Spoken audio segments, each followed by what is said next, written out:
Hello students. Last class में मैंने आपको बोला था कि आपको मल्टीपल इफ़ को यूज़ नहीं करना है, उसके डिसएडवांटेज होते हैं। मल्टीपल इफ़ के प्लेस पे आपको इफ़ एल्स इफ का यूज़ करना है। ये एक क्वेश्चन किया था लास्ट में हमने। इसमें ये था कि दो नंबर्स हैं, उनको चेक करना है कि दोनों में से ग्रेटर कौन सा है या दोनों इक्वल हैं। तो ए और बी दो वेरिएबल लिए, c in a and c in b. आपने चेक किया if a equals to b, a and b are equal. अगर ये इक्वल हुए तो आपका सिस्टम सेकंड और थर्ड केस को चेक नहीं करेगा। अगर सेकंड सेम हुआ, फर्स्ट मैच नहीं हुआ, आपका ए और बी इक्वल नहीं है, but a is greater than b, अगर ए ग्रेटर देन बी है तो फिर वो सी आउट करके कि a is greater than b third को चेक नहीं करेगा। ये इफ एल्स इफ का एडवांटेज था कि एक केस ट्रू होने के बाद रिमेनिंग केस को कंपाइलर चेक नहीं करता। तो आपको इफ एल्स यूज करना था। अब इसी इफ एल्स को यूज करके एक क्वेश्चन और करते हैं। आपको मार्क्स मिले हैं, आपको ग्रेड अलॉट होना है कि आपका ग्रेड ए है, बी है, सी है, डी है या आप फेल हैं। तो उसके लिए एक प्रोग्राम मैंने आपके लिए ये टाइप किया है। इस प्रोग्राम में आपको मार्क्स एंटर करने हैं। मार्क्स के बेसिस पे आपको ग्रेड अलॉट होना है। आप यहाँ ये एज्यूम करिए कि मार्क्स आपके 100 या 100 से लेस होंगे, कुछ भी हो सकते हैं, 80, 90, 70। तो फर्स्ट केस आपने चेक किया if marks greater than equal to 90, cout A plus grade. आपके 90 एंड अबव हैं तो ए प्लस ग्रेड हो गया।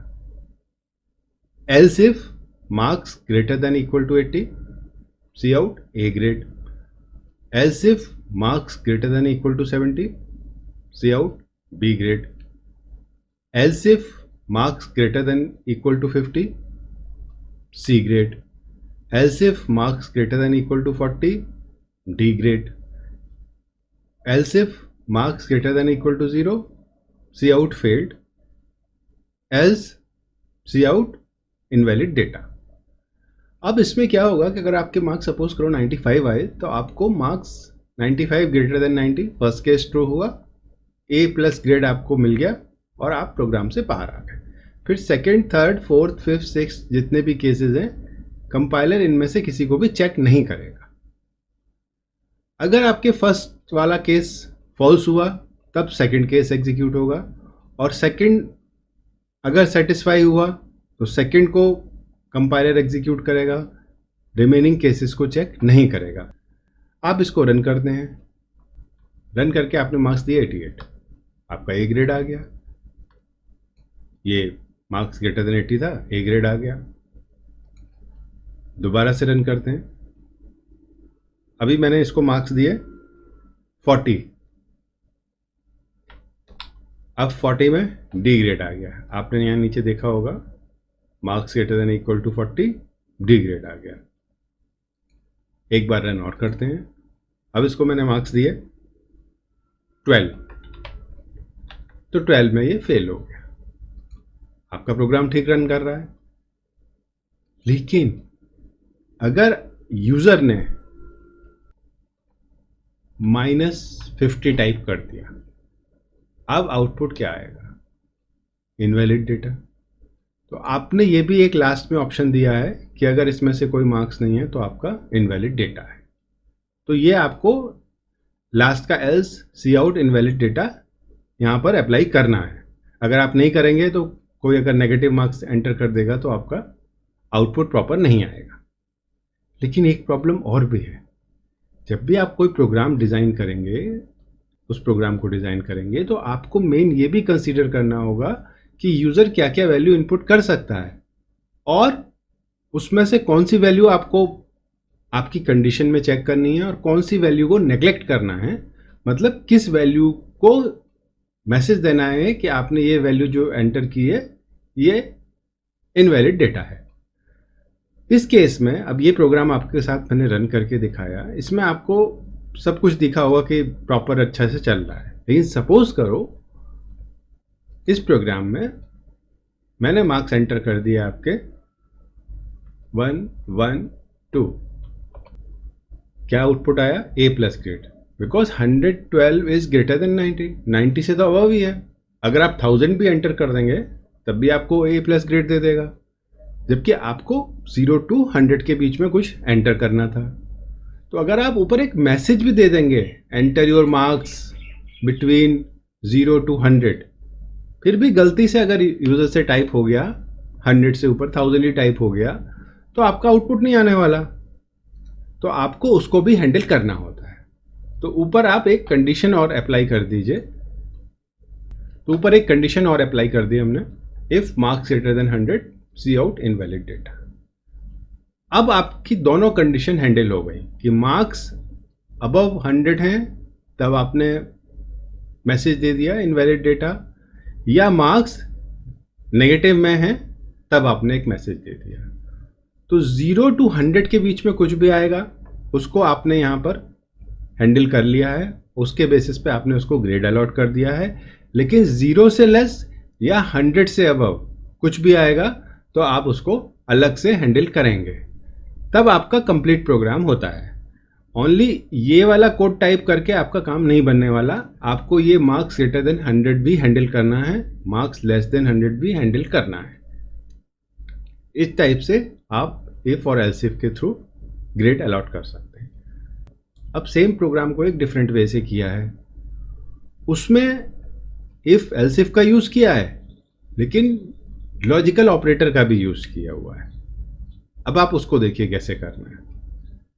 ये है int marks, enter your marks, cin marks, marks input हो गए। अब मैंने यहाँ पर क्या किया कि marks greater than 90 and marks less than 100 check किया कि मार्क्स 90 और 100 के बीच में लाई कर रहे हैं तो आपको ग्रेड मिल जाएगा A plus. If else if marks greater than 80 and marks less than 90 A grade, marks greater than equal to 70 and marks less than 80 B grade, else if marks greater than equal to 50 and marks less than 70 C grade, else if marks greater than equal to 40 and marks less than 50 D grade, else if marks greater than 0 and marks less than 40 failed, else invalid data। अब यहाँ इस programme में 3 main point आपको consider करने हैं। First क्या है कि 2 कंडीशंस को कनेक्ट किया है, marks greater than 90, marks less than equal to 100, दोनों को कनेक्ट किया है किससे, एंड से, लॉजिकल एंड से, कि ये दोनों कंडीशन ट्रू होंगी तभी आपको ए प्लस ग्रेड अलॉट होगा। तो दोनों कंडीशन ट्रू होने पर ए प्लस ग्रेड आएगा। नेक्स्ट में भी सेम है, 80 और 90 के बीच में डेटा होगा तो ए ग्रेड आएगा। इसमें आप एक चीज़ देखिए, ग्रेटर देन इक्वल टू 90 किया है बिकॉज 90 to 100 चाहिए, लेस देन इक्वल टू 100 किया है। लेकिन नेक्स्ट स्टेप में marks greater than equal to 80 and marks less than 90, because 90 वाला तो ऊपर चला गया ए प्लस ग्रेड में, तो 90 कंसीडर नहीं होना है, तो यहाँ पर मार्क्स लेस देन 90 आएगा। ऐसे यहाँ पर मार्क्स लेस देन 80 है, मार्क्स लेस देन 70 है, मार्क्स लेस देन 50 है, मार्क्स लेस देन 40 है। ओनली लेस देन का सिंबल आना है, इक्वल टू का नहीं आना है। दोनों कंडीशन को लॉजिकल एंड से कनेक्ट करना है। और आप मार्क्स को कंपेयर कर रहे हैं तो आप कोडिंग सीख रहे होते हैं और आपको ऐसे बताते हैं कि आप मार्क्स को कंपेयर कर लो एंड लगा के, तो यूजुअली करते क्या है, marks greater than equal to 80 and less than 90 ऐसे टाइप कर देते हैं। If marks greater than equal to 80 and less than 90, कि 80 to 90 के बीच में। लेकिन ये 90 कंपेयर किससे होगा, कंपेयर तो मार्क्स से ही हो रहा है, तो आपको यहाँ पे मार्क्स लिखना जरूरी है। ये 2 इंडिविजुअल आपके कंपैरिजन है कि marks greater than 80, marks less than 90, इनको आपने एंड से कनेक्ट कर दिया। और एंड कनेक्ट होने का मीनिंग है कि जब दोनों ट्रू होंगे तभी ये स्टेटमेंट एग्जीक्यूट होगा, दोनों ट्रू होंगे तभी स्टेटमेंट एग्जीक्यूट होगा। तो इस टाइप से आप कर सकते हैं। लास्ट में सी आउट इनवैलिड डेटा नेगेटिव के लिए हो गया, और ऊपर वाला चेक हो ही गया है आपका कि marks greater than equal to 90 and marks less than equal to 100, कि 100 से ऊपर डेटा जा नहीं सकता। तो इस प्रोग्राम को आप रन करेंगे तो अभी आपका आउटपुट जो आपको चाहिए था वो दिखा देता हूँ मैं आपको इसमें जो एक्स्ट्रा वाला नंबर है, जैसे 112 टाइप किया मैंने तो इनवैलिड डेटा आ गया, या अभी एक नेगेटिव नंबर टाइप कर देता हूँ तो क्या नंबर आएगा वो देख लेते हैं, नेगेटिव, तो भी इनवैलिड डेटा आ गया। बाकी इनमें से कोई भी नंबर आप टाइप करेंगे तो आपको आपका प्रॉपर ग्रेड मिल जाएगा। तो सेम क्वेश्चन को अभी हमने ऐसे किया था, सिंपली एक ही नंबर से चेक किया था, marks greater then, marks greater then, marks greater then. अब उसी क्वेश्चन को एंड से कनेक्ट करके रेंज के बेसिस पे कर दिया कि 90 to 100 क्या है, 80 to 90 क्या है, 70 to 80 क्या है, 50 to 70 क्या है। एक ही क्वेश्चन को करने के डिफरेंट वेज हो सकते हैं। जैसे आप प्रोग्रामिंग सीखते जाएंगे वैसे वैसे आपका अपना लॉजिक डेवलप होता जाएगा और आप कोई भी कोड इसमें से अप्लाई कर सकते हैं। दोनों कोड्स में आपको प्रॉपर आपका जो रिक्वायर्ड आउटपुट है वो मिलेगा। अब इसी लॉजिकल एंड के बेसिस पे एक क्वेश्चन और करते हैं। जैसे 3 नंबर्स इनपुट किए, ये प्रोग्राम है, इसमें चेक करना है कि 3 नंबर्स यूज़र इनपुट कर रहा है ABC, उसमें से कौन सा ग्रेटेस्ट है। तो मैं आपको उस कंसेप्ट को एक्सप्लेन करने के साथ साथ प्रोग्राम भी करवा रहा हूँ। 3 नंबर में से ग्रेटेस्ट नंबर आपको फाइंड करना है। आपने 3 वेरिएबल डिक्लेयर कर दिए, इंट ABC, तीनों को इनपुट कर लिया, C in A, C in B, C in C, 3 variable आपके पास आ गए। अब आपने कंपेयर किया। कंपेयर करने के लिए आप सिंपल मेथड ये है कि A को B से कंपेयर कर लो एंड A को C से कर लो। अगर A B से भी ग्रेटर है एंड A C से भी ग्रेटर है तो A ग्रेटेस्ट हो जाएगा। ऐसे ही B को कंपेयर कर लो, ऐसे ही C को कंपेयर कर लो। वही मैंने लॉजिक इधर अप्लाई किया है कि if A greater than B and A greater than C, A B से भी ग्रेटर हो एंड A C से भी ग्रेटर हो, तो आपने एक मैसेज दे दिया cout the greatest number is A। Else if B greater than C and B greater than A, C out the greatest number is B. Else if C greater than A and C greater than B, C out the greatest number is C. ये programme आपका run होगा, लेकिन यहाँ भी आपको ये देखना है कि by chance A, B, C 3 different number हैं, यूज़र ने उसमें से 2 नंबर सेम एंटर कर दिए, A एंड B सेम हो गए और C डिफरेंट हुआ, तो आपका इसमें से आउटपुट नहीं आने वाला, क्योंकि ये कंडीशन कोई भी ट्रू होने वाली नहीं है। या तीनों नंबर सेम एंटर कर दिए उसने, जब तीनों नंबर सेम एंटर कर दिए तो आपको आउटपुट मिलेगा ही नहीं।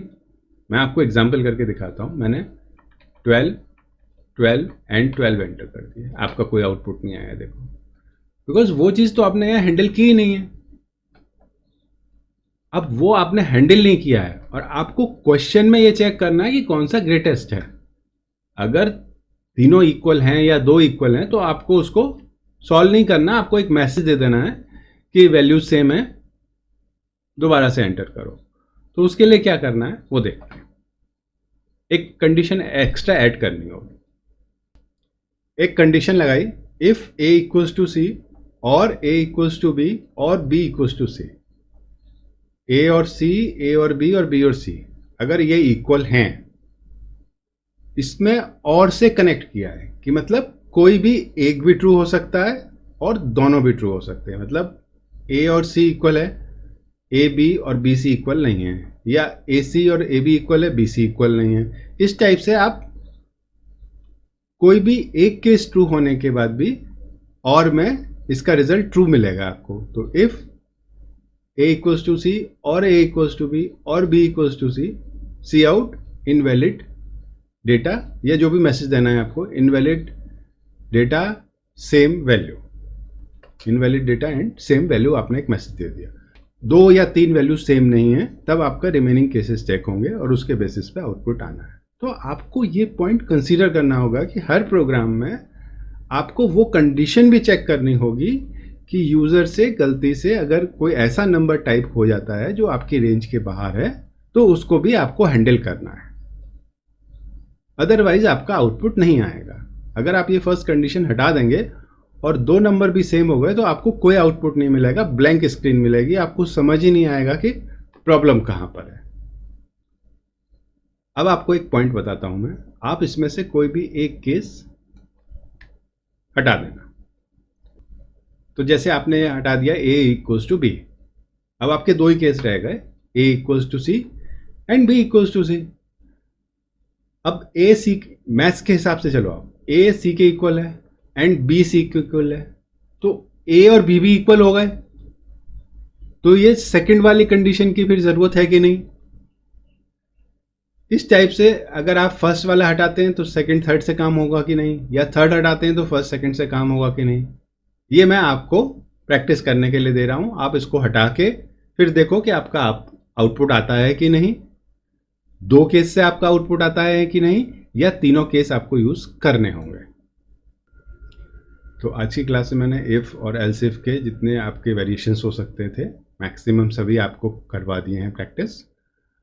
लॉजिकल एंड लॉजिकल और को भी यूज कर लिया है।